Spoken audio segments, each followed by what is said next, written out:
Boa noite a todos, muita paz, muita luz, que a divina e doce paz do Mestre Jesus nos envolva nessa noite de hoje, que nos dê paz e nos impulsione no propósito de bem servir. A gente solicita o amparo da pleiade de espíritos aqui presentes, esses espíritos de luz, e sobretudo os espíritos protetores e padrinhos dessa sala, que nos dê força, nos dê racionalidade e nos impulsione no propósito de bem servir.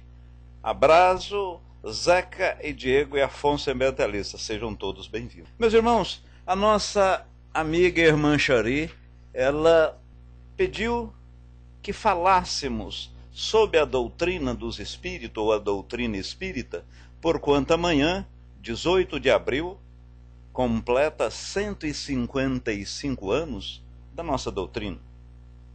Doutrina essa de fé, de racionalidade, de razão, de orientação, consoladora sobretudo, mas também de evolução moral, que propugna, que direciona, que propõe levar o homem a píncaros melhores em termos evolutivos.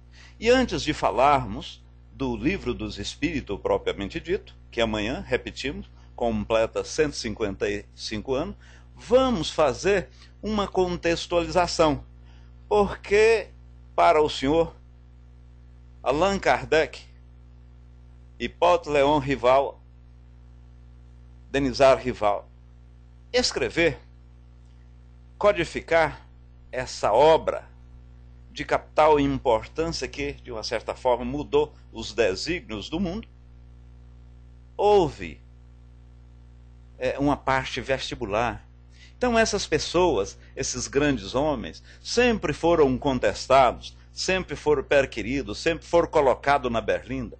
Galileu, por exemplo, quando ele afirmou que não era o Sol que girava em torno da Terra, mas sim a Terra que girava em torno do Sol, ele foi praticamente execrado, ele foi martirizado, ele teve que voltar atrás, senão ele ia para a guilhotina. Aliás, a guilhotina foi, na época francesa, mais à frente. Jenner, quando inventou a vacina da varíola, ele disse, e pela mesma forma as pessoas disseram que ele queria inocular vírus e promover a bestialidade nos homens. O descobridor da anestesia, que é Horácio Weiser, pela mesma forma, ele foi tido como um louco e que queria matar as pessoas, ele em função disso até suicidou.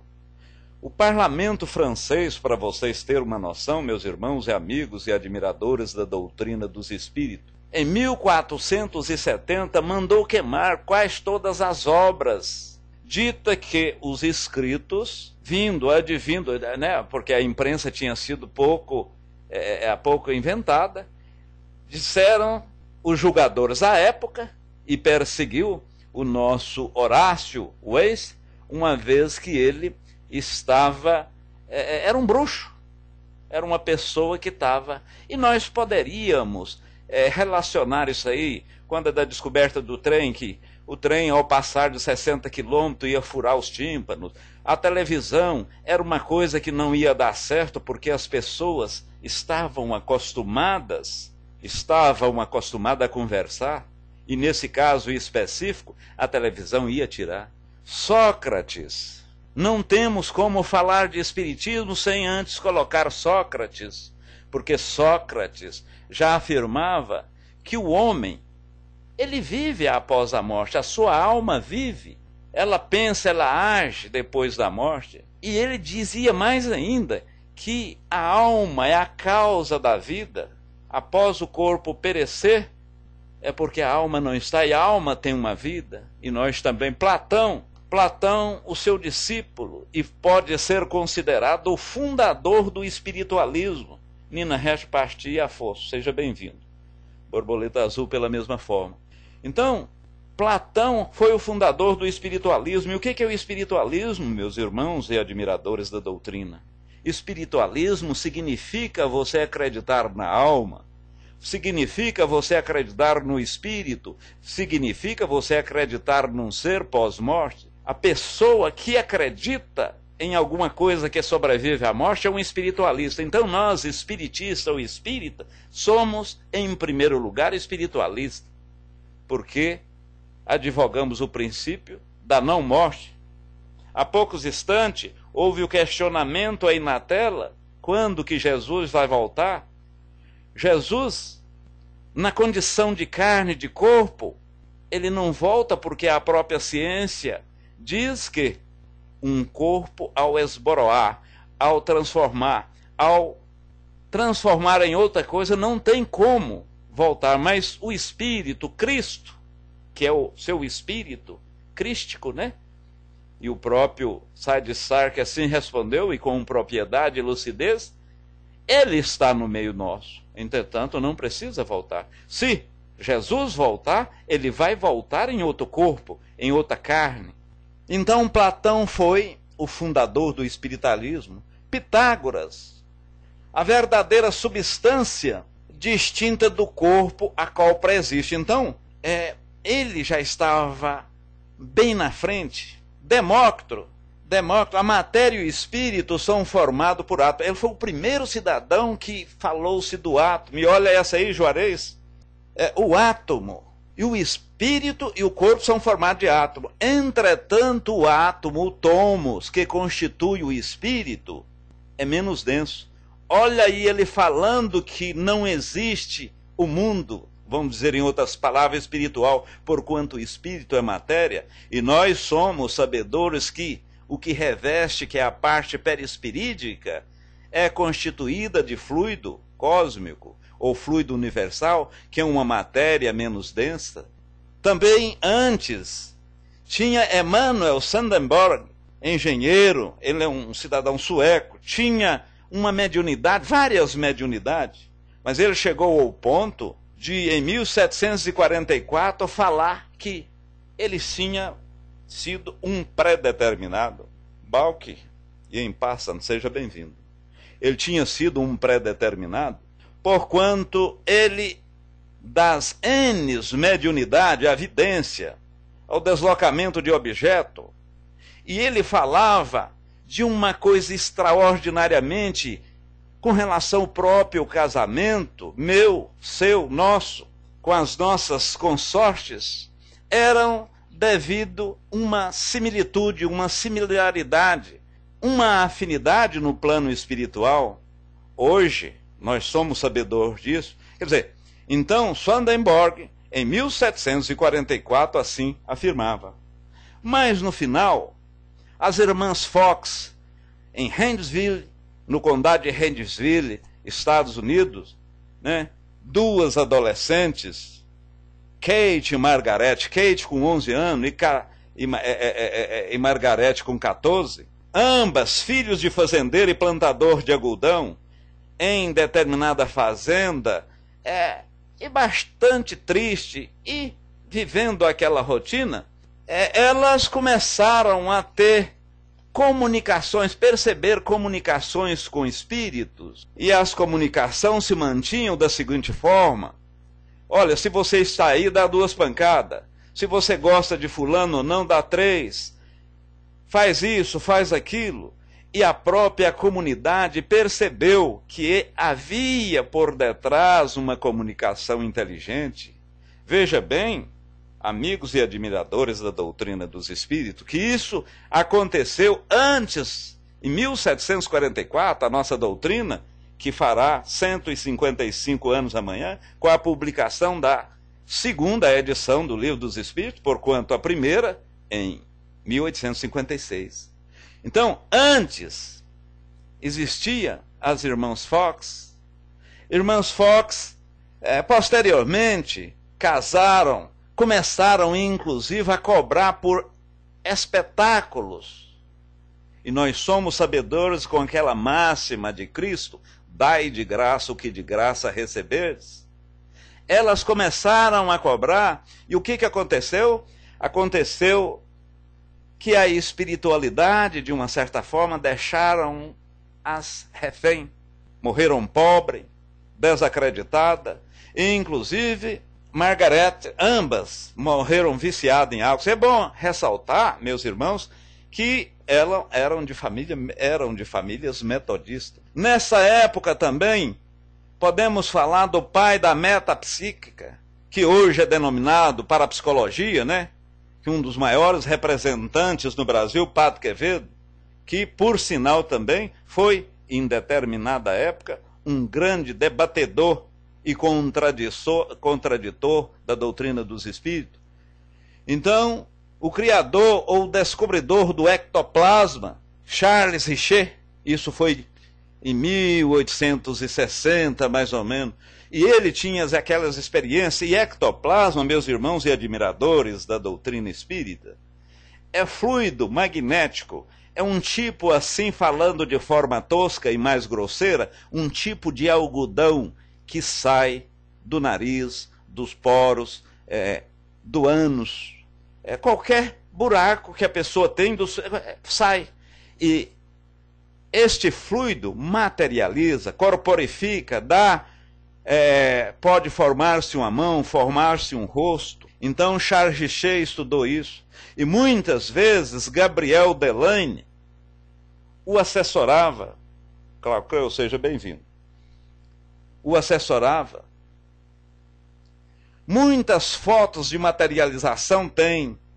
E aí vocês perguntam, Décio, irmão X, mas por que outrora existia tantos fenômenos, tantas movimentações de mesa, que agora mesmo vamos falar, e antes de entrarmos no livro dos Espíritos propriamente dito? Por que outrora existia essas mediunidades bastante contundente, muito acentuada, e hoje praticamente não existe? Ora, porque naquela época os imortais, os nossos irmãos, precisavam dizer: irmão X3, Balk, Clauqueu, eu existo, eu estou aqui. E para chamar a atenção, existia esses efeitos físicos. Hoje, passou essa fenomenologia, nós vamos estudar o que decorre desses efeitos físicos. Vamos estudar a parte filosófica. O que decorre, o porquê. Não precisa mais eles chamaram a atenção. Então, o Livro dos Espíritos, como inicialmente nós falamos, ele foi escrito em 18 de abril, escrito não, codificado, né? E publicado em 18 de abril de 57. Amanhã a nossa doutrina está fazendo 155 anos. Para aí, Décio. Mas Espiritismo não é tão velho quanto velho é o mundo? Não. Não é. A mediunidade, sim. Ela é velha tanto quanto o mundo. Se falarmos em mediunidade, o Velho Testamento, a Torá, está recheada de aparições, de movimentações, de fogo, a começar pelo próprio decálogo recebido por Moisés. Quantos milagres ditos por as pessoas relativamente a Cristo, a Jesus ter feito, se não, e nós somos sabedores e a doutrina nos explica, esses fenômenos tratar-se de fluidos. Juarez, em determinado estudo, ele falou-nos sobre fluido. Como que é a formação dos objetos, como que se faz uma levitação, como que ocorreu a maioria dos ditos milagres. Porque na doutrina espírita, nós não advogamos milagre, porque se advogarmos o milagre é a derrocada, é você ir em contraposição, é você ir de encontro com as leis naturais, as leis que estão íncitas, que estão dentro de nós mesmos. Então o espiritismo, ele inicialmente, ele nasceu, ou foi observado por Allan Kardec, a partir das mesas dançantes, ou das mesas girantes. Inicialmente, Kardec, através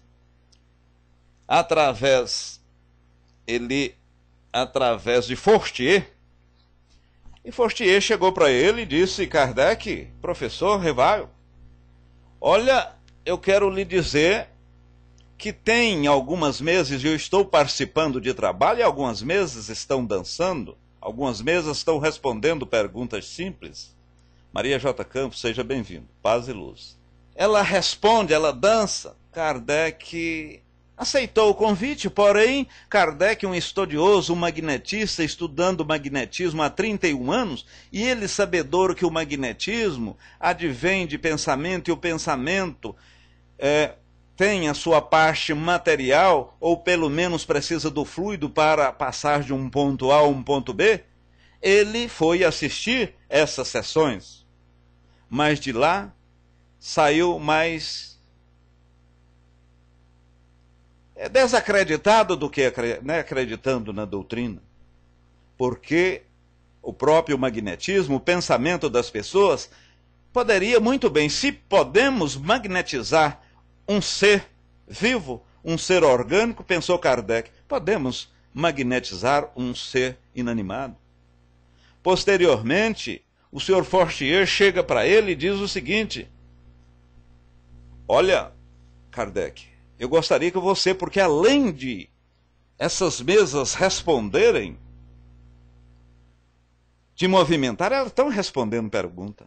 Kardec disse o seguinte: eu só acredito que uma mesa mova ou responde pergunta se a mesma tiver músculo para movimentar e cérebro para raciocinar. Então isso é impossível. E pela mesma forma ele foi. Posteriormente encontrou um amigo, isso no ano seguinte, já no ano de 1955, encontrou o senhor Carlotti, uma pessoa extremamente sensata, coerente, muito ponderada e centrada, o convenceu e ele assistiu uma dessas sessões.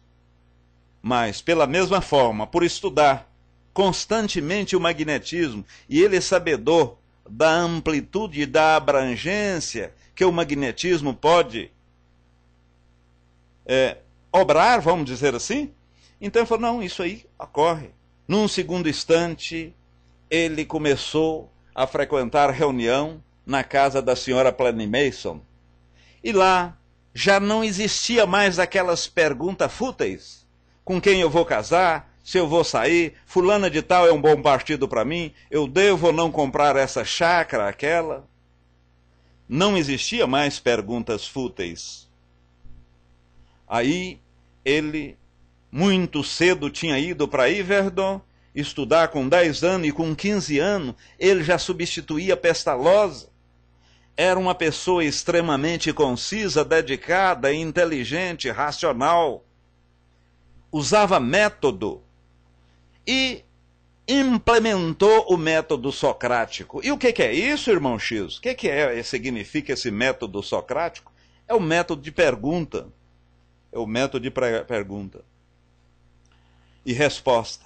E ele começou a fazer na casa da senhora Planny Mason, e tinha 2 ou 3 médiuns adolescentes, Judite, Jafé, as filhas do senhor Baudin. Ele começou a fazer pergunta e obtendo resposta, né? A pessoa para o que é Deus, por que nós existimos, aonde eu estou, o que eu vou fazer, o que é... Começou a fazer perguntas de foro íntimo para satisfazer e sanar as suas dúvidas. Aí o que ocorreu? Ele percebeu com o espaço de tempo que dali, daqueles questionamentos, estava formando uma doutrina que ganhava corpo. Ele sentiu necessidade de divulgar depois que mostrou aos amigos. E aí, em 1856, nasceu o Livro dos Espíritos, com 501 questões. E é bom e oportuno ressaltar, meus irmãos, que essas adolescentes, meninas de 13, 14 anos, falando sobre os assuntos filosóficos, psicológicos, assuntos esses de grande abrangência, tinha-se uma mesinha de 30 centímetros, onde colocava-se um lápis, e essas meninas encostavam a mão nessas mesinhas, a pergunta, e a mesinha respondia. Muitas vezes havia a resposta de forma psicofônica, ou seja, entre aspas, o espírito incorporado para as pessoas que não são espíritos, o espírito dentro da média, porque o espírito não entra dentro do médium, comunicava também, mas muitas vezes essas adolescentes chegavam lá, nem encostavam a mão na mesinha, e a mesinha escrevia e respondia ao senhor Kardec. Então foi dando corpo, a doutrina foi tendo, e nisso surgiu essas 501 questões. E isso foi interessante ser vinda de adolescente, vindo de pessoas que não tinham uma cultura acadêmica, não para dar mais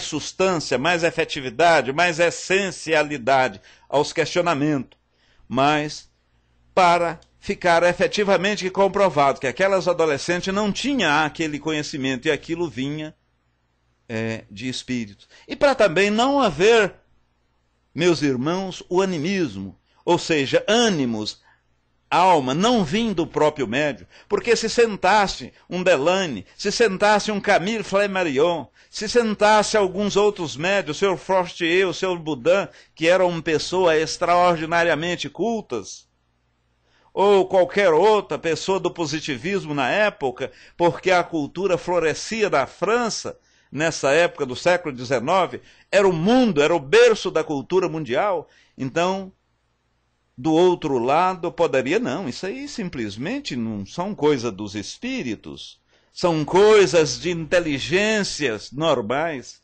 Veja bem, e qual um cidadão extraordinariamente importante dentro do espiritismo que não foi médio? O próprio Kardec.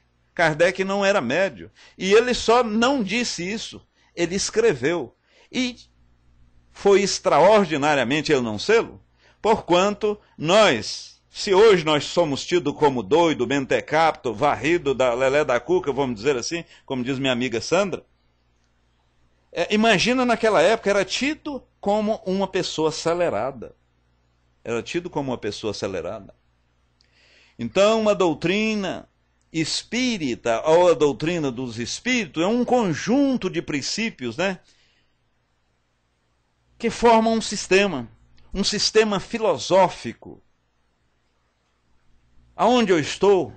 Para onde eu vou? O que eu estou fazendo aqui? Depois de eu morrer, o que vai acontecer? Quer dizer, filosofia, são perguntas. Em decorrência dessas perguntas, há um procedimento moral, um procedimento religioso,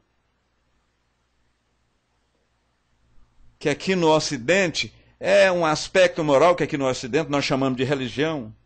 E a parte científica da nossa doutrina, que é o estudo da comunicação dos espíritos. Boa noite às últimas pessoas que chegou. Em nome da Miriam, eu cumprimento todas as últimas pessoas que chegaram. Então, e aonde está o questionamento? Aonde está a parte filosófica? Está no livro dos Espíritos? O que sou? O que é Deus? O que é o Espírito? Para onde eu vou depois da morte? Por que eu reencarno? Por que eu estou aqui? Então, dessa forma, são perguntas íncitas dentro do próprio livro dos Espíritos. A parte científica, a parte ciência, já é o estudo decorrente da comunicação do espírito. Por que ele comunica? Por que me obsedia? Por que ele, de uma certa forma, me impulsiona a fazer isto ou aquilo? Esta é a parte ciência. Ora, e a parte moral é o que decorre da filosofia e da ciência. Aí há um desdobramento moral, como eu disse, aqui no Ocidente nós denominamos religião. Então veja bem, aqueles que querem e tem o espiritismo, tão somente com a parte filosófica, acreditam e está mais ligada essa parte filosófica ao Livro dos Espíritos. A parte moral estaria no Evangelho segundo o Espiritismo. A parte ciência, está dentro do Livro dos Médiuns, que é a comunicação dos espíritos. Então, meus irmãos, veja como é importante, como devemos ler, estudar o Livro dos Espíritos, porque é um livro que te direciona, propugna, te joga um facho de luz para que você evolua. Ali tem tudo. Ali tem tudo. Na conclusão número 5, e eu permito, para começar pela conclusão, para posteriormente entrarmos na introdução. A conclusão número 5, o senhor Kardec diz com propriedade que a doutrina dos espíritos, ela apoia na religião, ou seja, apoia na divindade, no Deus, é a própria base do espiritismo. A imortalidade da pena futura, isso está no livro do Céu e Inferno, né? Essa conclusão nos remete a quê? Remete a Deus, ao Criador. Remete-nos à questão primeira do Livro dos Espíritos. Foi quando Hipólito Leon Denisard Rivail pergunta aos imortais o que é Deus. Veja que pergunta impessoal. O que é Deus e não quem é Deus? Porque se eu perguntar quem é Deus, eu estou querendo nominá-lo, eu estou querendo personificá-lo. Mas o que é Deus? E a espiritualidade respondem de uma forma lúcida, de uma forma eloquente. Deus é uma inteligência suprema, criador de todas as outras. Olha, interessante, inteligência suprema. Se há o supremo, há o supremado, há a inteligência menor. E efetivamente há. E veja bem, Kardec indo lá pela questão número 76, ele pergunta e pediu para que a espiritualidade definisse o que eram os espíritos. Aí eles disseram, são seres inteligentes da criação. Veja bem que os espíritos, quando perguntou o que era Deus, que é a inteligência, então inteligência era o substantivo. No caso dos espíritos, o que é os espíritos? Os espíritos são seres inteligentes. Seres aqui que é inteligentes. Que é o substantivo. Ora, então a inteligência é de ambos. É de Deus e é dos espíritos. São seres inteligentes, são seres perfectíveis. Veja, não perfeitos. São seres criados, simples e ignorantes, ignorantes no seu estado do saber, no seu estado cultural, direcionados à perfeição, a sermos espírito puro. E minha irmã que colocou aí na tela relativamente questionando se Jesus voltava ou iria voltar, não se assuste, minha irmã. Nós ainda seremos como Jesus foi ou como Jesus é. Evidentemente, quando nós estivermos nesse nível evolutivo, nesse nível de evolução, ele naturalmente vai estar num patamar muito mais elevado. Mas por que, irmão X? Por que nós vamos ser igual um Gandhi, igual um Jesus, igual a Madre Teresa de Calcutá, igual um Papa João Paulo II? Uma sumidade, uma santidade, uma pureza toda. Vamos ser assim porque Deus nos fez com o propósito de lá chegar e de lá aproximar e um dia sermos extremamente felizes. Mas Kardec não ficou aí. A partir da questão 76, a gente é bom lembrar lá a 27, e a 27, ao falar de espírito, de matéria e do próprio Deus que constitui o universo, lá chama o espírito de princípio inteligente. Veja bem que na 76, a espiritualidade definiu o espírito como seres inteligentes da criação, perfectíveis. Lá na 27, disse princípio inteligente. É bom que se ressalte que da questão do Livro dos Espíritos 1 a 73, 75, a grafia espírito é grafada, é escrita com letra minúscula. Somos candidatos, sim, Bárbara, a anjos. Somos candidatos a anjos. E vamos chegar lá, quer queiramos, quer não. Lá é grafada minúscula. A partir da 76, a palavra espírito é grafada com letra maiúscula. E por quê é grafado com letra maiúscula? Porque recebemos o selo da inteligência, da racionalidade, da razão, do livre-arbítrio, de decidir o certo ou errado. Nós espiritualizamos. Então, os estágios do princípio inteligente que ocorre desde o mineral, até o hominal, ele começa no reino mineral, passa, recebe a sensibilidade no vegetal, o instinto e a preservação no animal para receber o selo da inteligência e a espiritualização, como diz Joana de Ângeli, no hominal. Então, a partir desse momento,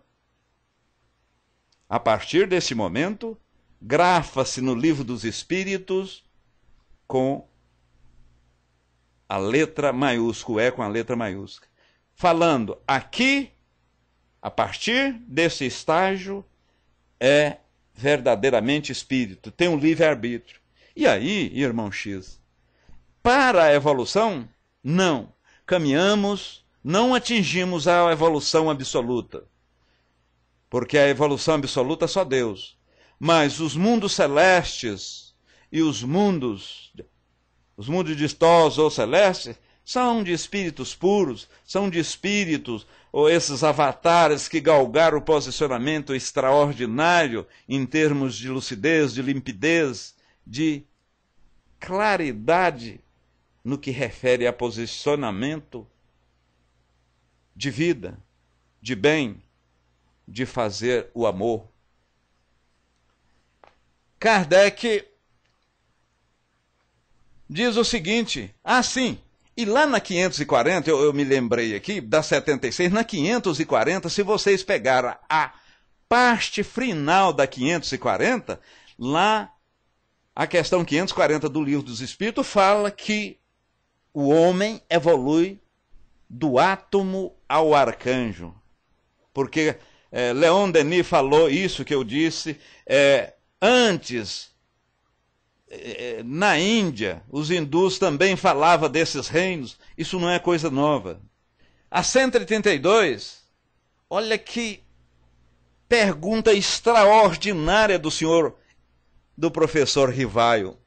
A 132, ele pergunta, e nos abre a possibilidade de pensar, a gente nunca pensou isso, mas Kardec pensou. Ele diz assim com clareza, mas qual a finalidade da reencarnação dos espíritos? Por que os espíritos precisam reencarnar? Se eles vivem, se eles estão no plano e evoluem lá, como já foi dito anteriormente, por que eles precisam reencarnar? A espiritualidade pôs o seguinte: Deus vos impõe a encarnação como a finalidade de evoluir. Para uns é expiação, sofrimento, dor. Para outros são provas, Efetivamente, colocar em determinadas circunstâncias e verificar se ele sai daquilo. É como um colegial fazendo a sua prova realmente, testificando o seu saber. E para outros é missão. Mas, sobretudo, lhe impõe a encarnação, disse a espiritualidade, com o fim precípuo, com a finalidade primordial de evoluir. De evoluir. Ora, veja que adjetivo forte, Deus impõe a encarnação. Então Deus é justiceiro? Deus é amor. Você, quantas e quantas vezes você, Zeca, seja bem-vindo, Preslau, na condição de pai, de amigo ou de uma pessoa conselheira, pegou uma criança, um jovem, uma pessoa, olha, você vai tomar uma injeção. Você está com a gripe, com a virose? Não tomo. Vai. Não tomo. Vai. Aí tá. Aplica, pode aplicar até na parte mais glútea, né? Sente menos dor. A criança chora, ou aquele adolescente chora. Depois diz o seguinte, mas eu não queria tomar. Eu tomei porque o Senhor impôs. Eu, na condição de pai, eu, na condição de mães, impus, porque sei o que é melhor para você, senão você não tomava. Por isso que Deus impõe, mas esse impor é dado à nossa ignorância, porque muitas vezes a gente, por si só, não faria determinadas. Então, nesse aspecto, Deus impõe a reencarnação. Mas nada de ferro a fogo, de goela abaixo ou de alguma coisa acima. Nada disso. É de forma impositiva, mas um pai sabendo o que o filho quer. Então a encarnação é a possibilidade de evoluirmos. E o senhor Kardec, mais à frente, pergunta, ora, se a encarnação é a possibilidade de evoluir, se a gente... E por que a gente sempre reclama? E a gente, não, as coisas nada dá certo pra gente, que vida difícil, que coisa custosa, mas nada dá. É uma escolha nossa, gente. Foi o Espírito que escolheu. Então, veja que essa imposição, no caso de lei, e a imposição quase sempre quando o Espírito não tem aquela dimensão. Então os espíritos sofrem. Mas Allan Kardec, bastante arguto, lá na 258, ele diz o seguinte, ora, mas que estultice é essa? Se o espírito pede a prova, se ele pede, por que ele vai pedir para nascer numa família ruim, numa família de pobre, paupérrima? Por que ele vai pedir para nascer coxo, ser um braço, cego do olho, ou feio igual o próprio irmão X? Se ele poderia nascer extremamente bonito, rico. Mas aí a espiritualidade novamente responde. É necessário, e a gente pede esse tipo de prova para aparar, desbastar as nossas arestas. Eu sou ruim. Eu tenho vício, muitas vezes eu preciso e peço para nascer numa família que tem algum erro, ou eu mesmo com algum problema algum problema de saúde, para que eu aparo as arestas. E ainda o Livro dos Espíritos nos mostra isso tudo. E ainda que nós lemos demais, né? A gente lê o Livro dos Espíritos. Não precisa ser só quem não é espírita para ler. Nós lemos, né? Uma pena que vários não façam assim. Então, nós devemos ler, nós devemos estudar. Bárbara coloca que Deus sabe o que faz. O irmão X nasceu com esta voz de locutor. Eu pensei, obrigado, Bárbara. Mas, então, na verdade, ele vai à frente. E a 459, que eu entendo que é uma das questões primordiais. Ele pergunta se os espíritos influem na nossa vida, influem nos nossos pensamentos, né? Se direciona a gente. E os imortais responderam, mais do que vós imaginais. De ordinário, somos nós que vos dirigimos. Evidentemente que nós não somos marionete, depende da gente, a gente tem o livre-arbítrio. Tem pessoas que pega essa 459, 4 mais 5 é 9. Aí diz o seguinte, que, não, então eu vou ser assim mesmo, porque, como é que é, eu vou ser sempre assim, eu nasci assim, não vou mudar, igual Gabriela, né? Tudo que acontecer é a espiritualidade que está me direcionando. Sônia Trene Balke, bom retorno. Então eu não vou mudar, mas esquece. Mas antes, os nossos avós, os nossos tataravós, falavam que, diga-me com quem tu andas, que dir-te-ei quem tu és. Mas eu digo o seguinte, me diga o que é, o que fazes, o que pensas, como age, que eu direi com quem você anda. Porque o Espiritismo nos diz que somos influenciados sobremaneira. Então, se nós estamos com os irmãozinhos, né, com os irmãozinhos do bem, se estamos com os irmãos que propugnam, direcionam, nos impulsionam a fazer o bem, consequentemente nós fazemos. E basta dizer, e se você quiser colocar isso em prática, numa reunião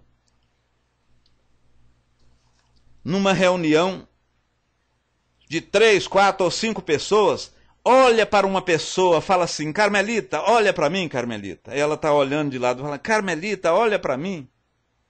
Carmen. Aí, a hora que você menos esperar, ela olha. Por que isso ocorre? Porque houve o pensamento. O pensamento, ele é uma matéria menos densa, ele é uma energia e o espírito comunica com a energia, né?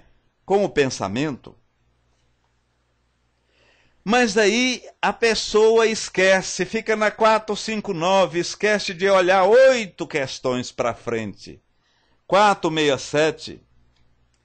A 467, Kardec pergunta à espiritualidade, podemos sair ou fugir da influência dos maus espíritos? E os espíritos, claro que sim, claro, só fazendo o bem que você efetivamente não propugna, não faz o mal, ou os espíritos não te atazanam, não te direcionam para o mal. Então é através do bem. E nosso amigo Juarez, nas salas mediúnicas, ele não cansa de dizer que o obsessor, ele está junto ao obsidiado, ele obsidia, o demônio está junto, vamos dizer assim, pelo lado católico, junto da pessoa, é porque encontra a porta aberta. É porque ele, de uma certa forma, quer. Ele sente muitas vezes prazer em o demônio, em o mau espírito, em o coisa ruim, ou aquele obsessor está junto. O dia que você fechar as portas, fazer o bem, você efetivamente o direciona para outro lugar. Não, eu vou sair, o irmão X, agora ele está orando, ele está fazendo isso, está fazendo aquilo, então, na verdade, a rigor, eu vou procurar um que está fazendo. Muito bem.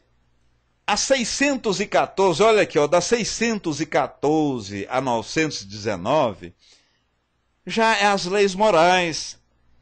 Kardec dividiu o livro dos Espíritos, né? Então ele já fala das leis morais. A 614, o que se entende por lei natural. Olha que coisa extraordinária. A espiritualidade respondeu que lei natural é aquilo, e ela existe dentro de cada um, e quando nós dela afastamos, somos infelizes. E aqui, meus irmãos e admiradores da doutrina espírita, Kardec, ao escrever, ao codificar a doutrina, ao fazer essa obra-prima, que é o Livro dos Espíritos, e eu não estou lendo com as palavras que lá está, parece que eu estou até matando a obra. Mas, por outro lado, se eu estivesse lendo, parece que a coisa, né? Então eu peço aqui, não desculpa, mas que releve, porque muito, 90% aqui, ou talvez mais, é com a minha palavra. Muito embora o assunto, o fundo é o mesmo, é o que a espiritualidade está dizendo. Então Kardec, na 614, diz após receber a resposta dos imortais, diz que a lei natural está dentro de nós. E a lei natural é a lei que nos remete à felicidade. E você já viu falar pecar, eu pequei contra isso, eu pequei contra aquilo. Pecar nada mais é do que você ir de encontro às leis naturais, né? É você não relevar uma lei natural que está dentro de você. Então você pecou, você sofre por isso. Lá na frente, a 919, que também das leis naturais, que eu acho uma das mais, ou se não, uma das extraordinárias questões formuladas por Kardec, a espiritualidade. Ele disse o seguinte na 519, que na verdade é uma lei de menor esforço, né? Ou seja, como você obter o máximo com o mínimo. Veja bem como é que Kardec é sagaz. Kardec falou assim, qual é o meio prático, é o meio fácil, né? Qual é o meio prático e eficaz, válido? Qual o meio prático e eficaz de eu vencer as minhas paixões, né? Resistir os vícios e ser arrebatado, ou ficar longe do mal, vamos dizer assim. O meio da gente ser melhor, da gente sair e não praticar o mal. E a espiritualidade, numa resposta curta, contundente, muito abrangente, ela disse o seguinte, um sábio da vossa época já vou-lo disse, conheça-te a ti mesmo. Olha, eu chego a arrepiar. Porque no momento em quando eu me conheço, eu tenho condição de parametrizar-me, eu tenho condição de falar para outra pessoa. Veja bem, o meio prático e coerente de fazermos o bem e rechaçarmos o mal. Então, na verdade, conhecendo a gente mesmo, você pode fazer o bem. Mas Kardec, ele chegava a determinado ponto que nós achávamos, né, Xari? Achava mil desculpas, não, porque... Mas, né, essa partícula adversativa é terrível, você fala, ó, Xari teve 2 netinhos, tá na sala, rede amigo, mas esse mais significa que a gente quer falar depois, que é o caso da encarnação. Mas impôs a reencarnação ao espírito para que o mesmo progrida. Mas voltando a 919, por isso que eu gosto dessa partícula alternativa. Esse mais é terrível. A Sil é uma pessoa boa, etc. Tal. Ela, na verdade, é uma pessoa extraordinária. Mas o que vale é esse mais. Então, impôs a reencarnação. Se a gente evolui no plano errático, por que que... Mas precisamos reencarnar para colocar na prática. Pois bem, aí Kardec não ficou satisfeito. Tudo bem, nós somos sabedores da força dessa máxima, isso é uma filosofia extraordinariamente importante, de grande abrangência, mas como efetivamente nós podemos conhecer a gente mesmo? Como a gente faz para conhecer a gente mesmo? Eu ainda tenho mais 15 minutos, né, Xandi? Como a gente faz para conhecer nós mesmos? Aí a espiritualidade... Aliás, nem foi a espiritualidade, Santo Agostinho em pessoa. Ele sozinho respondeu esse questionamento. Faça como eu fiz quando estava em vosso meio. Mas o que tu fizeste, ô Santo Agostinho? Eu passava em revista diariamente todos os questionamentos, tudo que eu tinha feito durante o dia. O que eu fiz foi errado, o que eu fiz foi certo, a Carmen gostou, a Carmen não gostou. Quando eu obrei, ou quando eu fiz dessa ou daquela forma, foi outra. Se eu tivesse no lugar da pessoa a qual eu fiz aquilo, esta pessoa teria gostado? mais ainda,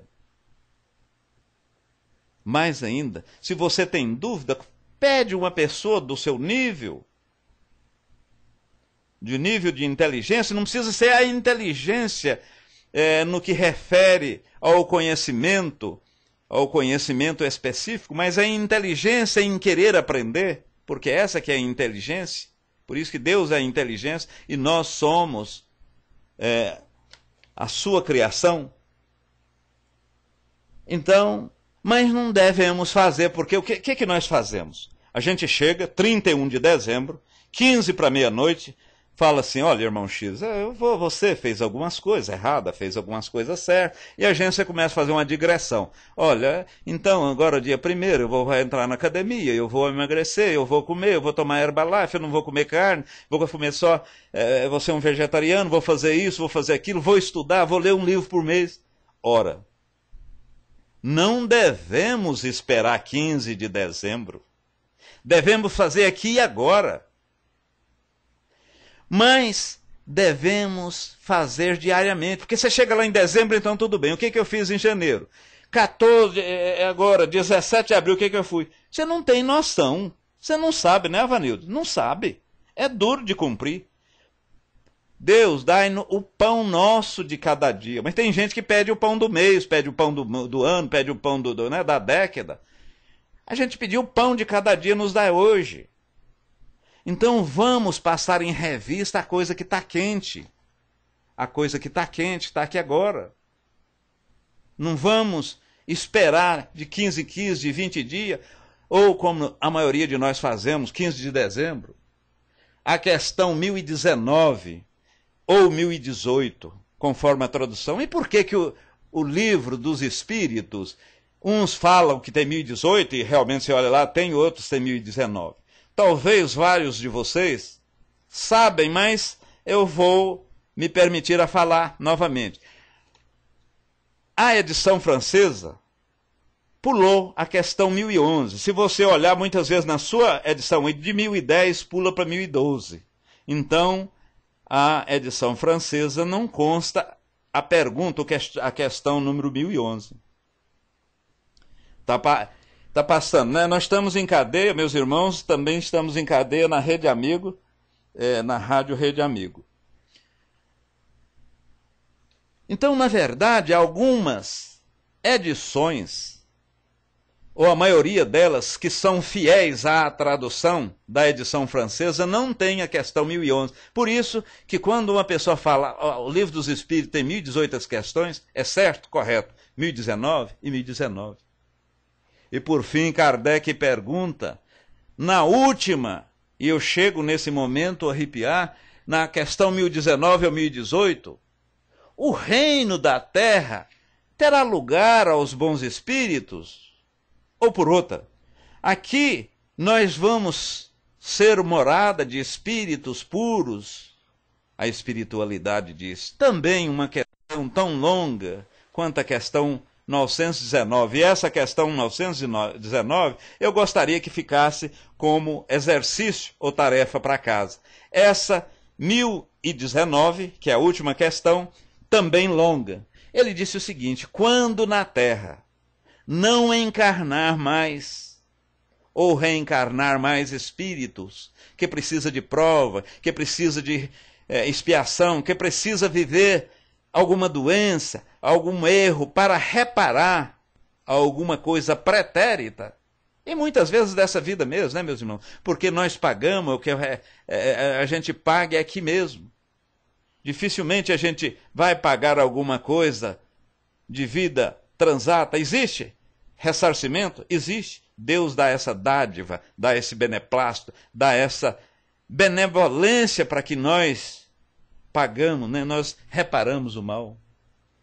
Então, o dia que encarnar espíritos bons, espíritos puros, espírito voltado ao amor, espírito voltado à caridade, espíritos voltado à prática do bem, aí sim. Aí será um mundo mais ditoso, um mundo mais feliz. E por isso, meus irmãos, eu os exorto Vamos ler o Livro dos Espíritos. O Livro dos Espíritos, como falamos, ele é dividido em 4 partes. No primeiro, é as causas primárias. No segundo, na segunda parte, é o livro, a comunicação dos Espíritos, o Livro dos Espíritos. A terceira, o desdobramento moral. E a quarta parte dele, que é as penas e futuro. E veja bem, Kardec, nesses 4 livros, nessas 4 partes, gerou-se também 4 livros. As causas primárias e primeiras, gerou qual livro? A Gênese. A comunicação dos espíritos, ou do mundo dos espíritas, gerou qual livro? O Livro dos Médiuns. A parte moral, o desdobramento moral, o Evangelho segundo o Espiritismo. E o céu e o inferno ficou com as leis e as penas futuras. Então, o Livro dos Espíritos é a base, é a parte sólida, é a parte sobre a qual é erigida as outras. Então, irmão X, a gente tem que ler. E olha o que Bárbara falou, que é extraordinariamente, e Jesus disse com outras palavras, fé sem obra se esboroa, é como você pegar uma fumaça, colocar na mão, vai por o dedo. Estudar, ler, compreender e praticar, né, Bárbara? Porque fé sem obra é morta. Fé sem obra é morta. Estudar, ler e compreender. E isso é muito importante, nós devemos ler. Disse Kardec, a ciência marcha com os homens, sem os homens com os homens. E disse mais ainda, meus irmãos, ele disse que o Espiritismo é sempre, foi e será uma religião, uma filosofia, uma doutrina de ponta. Por quê? Porque é uma ciência, é uma doutrina, é uma religião, é uma filosofia que está para e passo e de mãos dadas com a ciência e com o progresso. Se amanhã a ciência descobrir alguma coisa nova, nós deixamos aquele parágrafo, deixamos aquele ponto e adotamos aquela coisa nova pela ciência. E finalizando, meus irmãos, nós estamos na vida que nós pedimos e só solicitamos a Deus. Dentro desses 2 minutos que me resta, eu digo que tenho a namorada que mereço, a esposa que eu mereço, o filho que eu preciso, o marido que necessito. Nós estamos no lar que precisamos. E vou contar aqui uma pequena história que provavelmente é de conhecimento de todos, ou de muita parte. Tinha um agricultor simples, com as mãos calejadas plantando batata. Ele olhava para cima, o sol casticante, e ele plantando batata. E ele sabia que ia plantar batata e pensava, gente, que vida é essa? Eu planto batata, se não chover a batata não nasce, se não nascer eu não colho, se não colher eu não vendo, se não vender eu não trago alimentação para os meus filhos. Que vida extraordinariamente difícil. E ele, preocupado, olha para a esquerda e viu um ônibus passando no asfalto e falou assim, vida é daquele motorista que está ali no ar-condicionado, dirigindo, tranquilo, passeando. E o motorista lá pensando, gente, eu estou aqui, que vida danada, hoje eu não almocei, se furo o pneu eu tenho que trocar, eu chego, eu tenho quantos dias que eu não vejo a minha família. E o motorista pensando nessa vida difícil que levava, nisso passou um carro conversível à sua frente. Aí, a vida boa é desse empresário. Esse empresário dirigindo, olhando, tranquilo, passeando, vai aonde quer. E o empresário, pela mesma forma lá, putz, grilo, olha, meu carro estragou, eu tenho que vender esse produto, aluguei esse carro, estou pagando caro, se eu chegar lá nessa cidade a tantos quilômetros, eu não consegui fazer essa venda, eu vou ser admoestado, vou ser cobrado por isso. Que vida extraordinariamente difícil. E como o carro conversível, se não tinha um teto solar, ele olhou para cima e viu um piloto, viu um avião passando. Gente, que coisa boa, eu queria ter uma vida do piloto.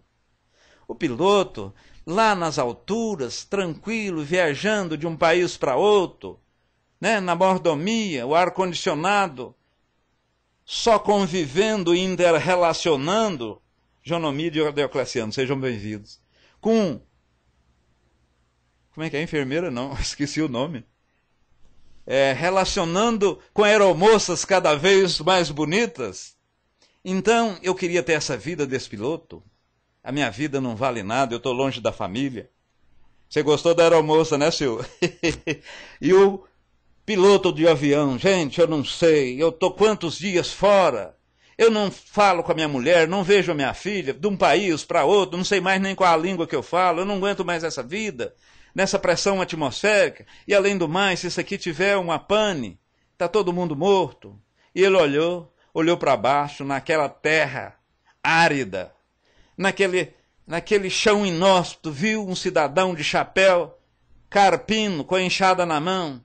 Vida boa é daquele agricultor, aquele cidadão que não tem preocupação, está ali, trabalha, é verdade, mas chega no final, vai dormir, vai ter com seus familiares, vai abraçar a sua mulher, vai fazer um amor, vai fazer tudo de bom, abraçar e jantar, cansado e dormir e ter um sono reparador.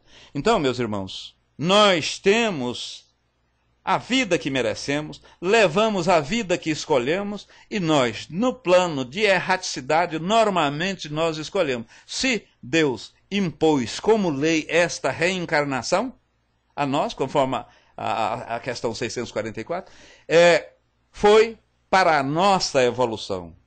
Muita luz, muita paz, e se porventura, Xani, que é a nossa mediadora, se tiver algum questionamento, nós responderíamos. E eu gostaria, com a autorização da nossa mediadora, amanhã nós vamos falar na sala Luz no Caminho, que é a nossa sala, às 15h30, da comunicabilidade espiritual às pessoas vivas.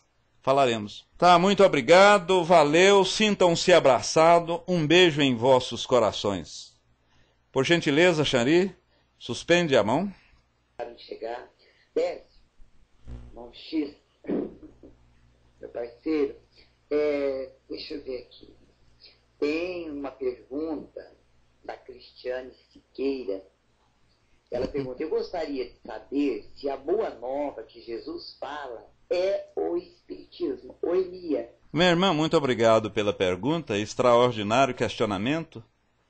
Mas foi-nos dito que Jesus, ao seu tempo, e dado a condição intelectiva das pessoas à época, não tinha condição de absorver todo o ensinamento falado pelo mestre Rabi da Galileia. Então ele disse: eu irei, mas vou deixar com vocês o Consolador prometido. Eu vou para que o Consolador venha.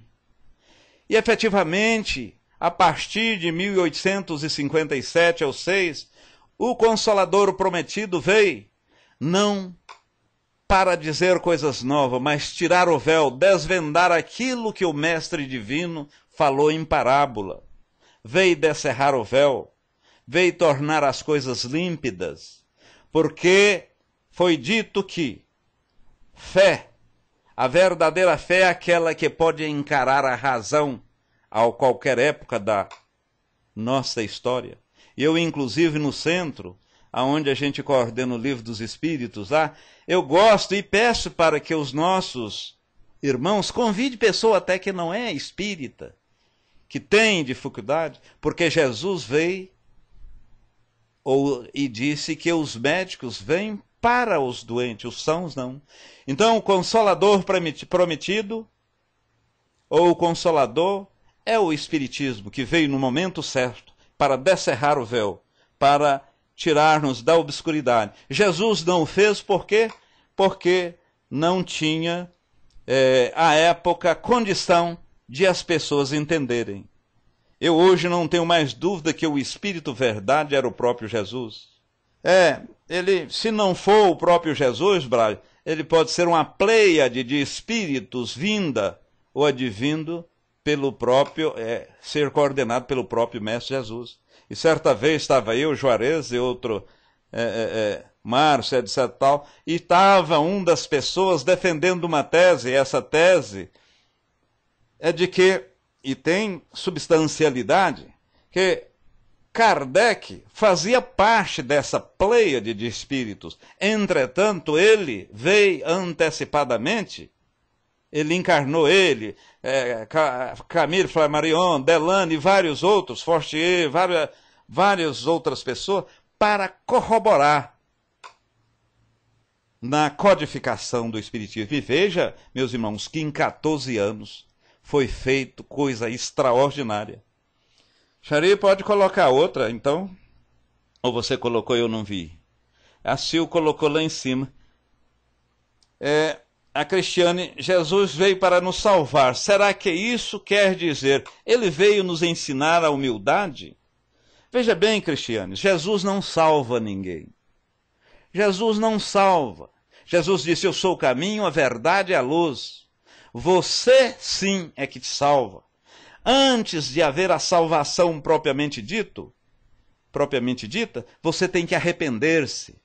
Depois, expiar, aliás, regenerar e em seguida sofrer, expiar o ato cometido. Aí sim, você salva. Não é simplesmente eu aceitar Jesus, eu estou salvo.